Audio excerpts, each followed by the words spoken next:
if you could relive one moment from champs, win or lose, what would it be and why? Alright, afternoon everyone. If I could relive any moment, I would have to say class 100 meters at champs. That year I think I was very rebellious at training. I wasn't training as much as I should.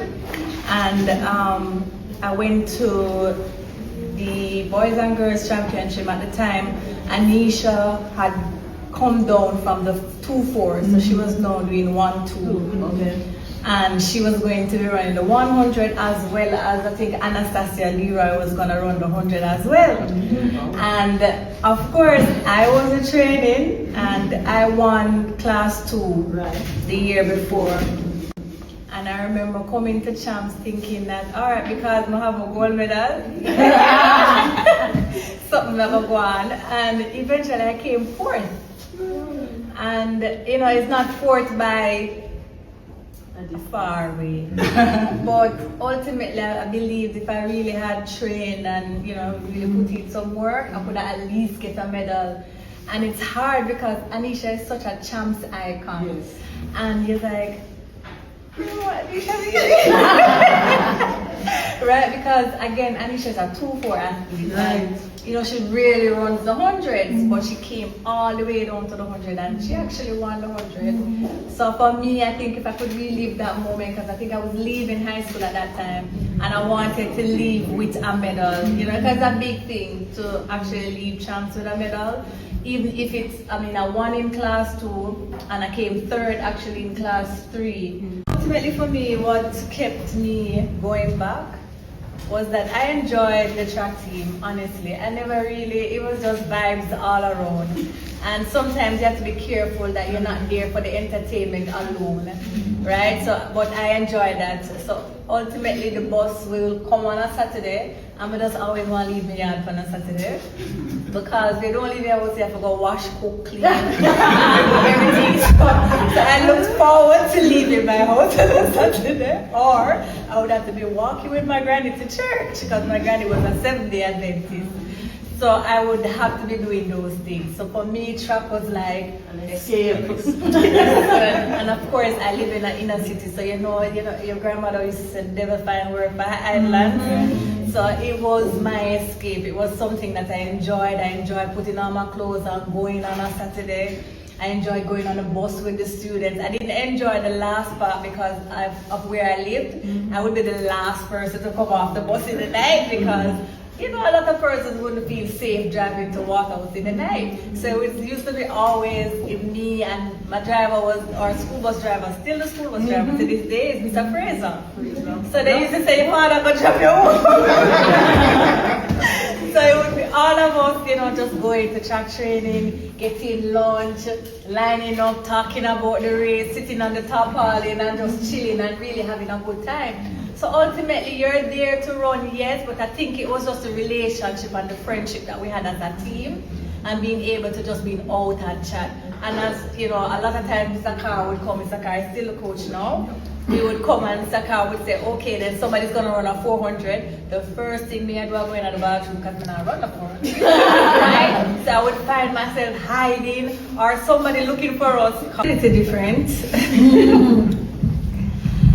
Outside of track and field, I'm sure there are moments in my life when I wanted to give up. Outside of track, when I was younger, when I was in Waterhouse and in high school, there are a lot of moments I wanted to give up because of the environment and just how hard it was to really see yourself in the future. So in that instance and other things, I would say I've had moments where I felt like I wanted to give up.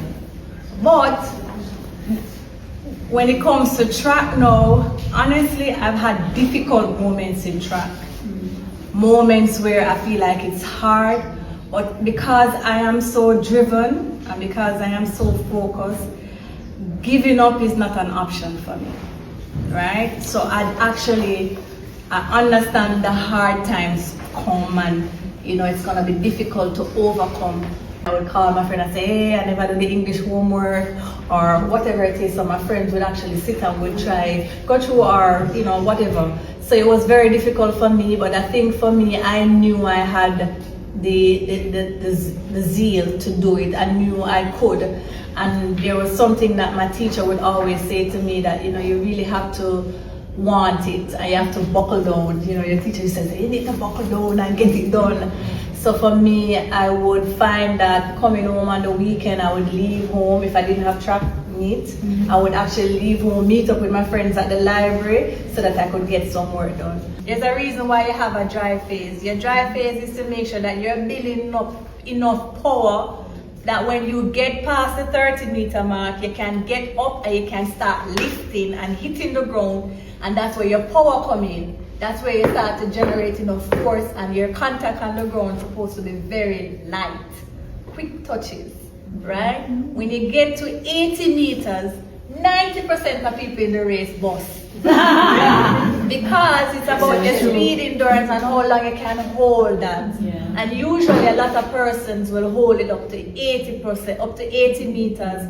And then the last 20 meters requires you now to relax and focus on your technique and go forward your form, right? And just hold that.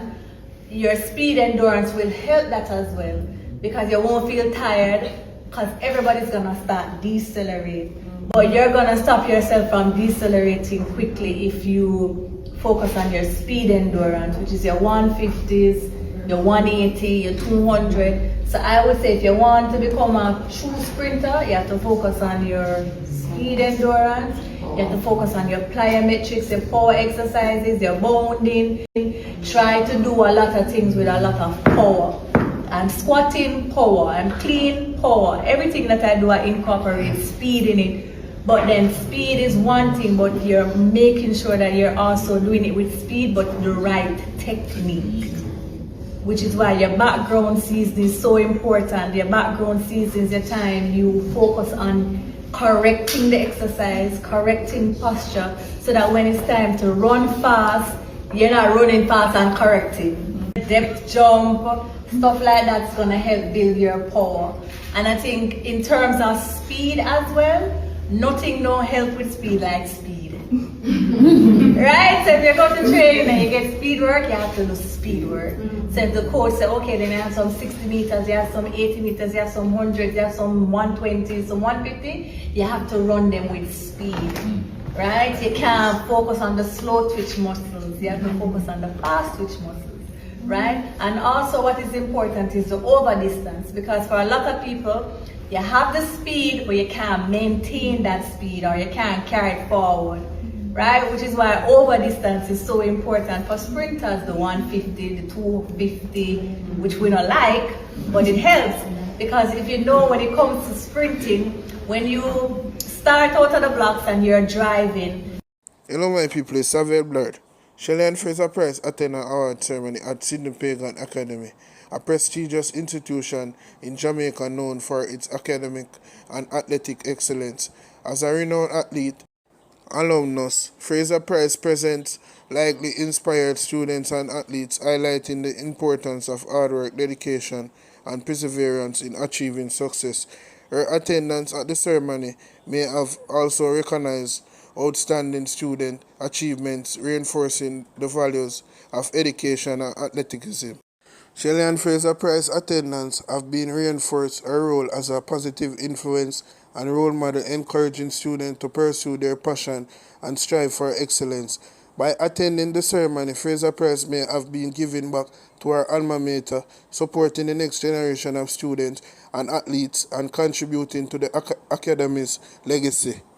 Shellyann Fraser Prize often shares her journey, including challenges and triumphs, to inspire and motivate young athletes to work towards their goal. She stressed the importance of putting in effort and staying committed to one's goals, demonstrating that success is achievable with persistence and determination. Such an informative message from Shellyann Fraser Prize. This was a great presentation. Love this for the young generation. I love this. More success and more prosperity for Shellyann Fraser for the 2025 season. We love you. Jamaica loves you. The world loves you. Big up, girl. Like, subscribe, drop a comment below. Savile Blurred. Keep safe. Bless everyone.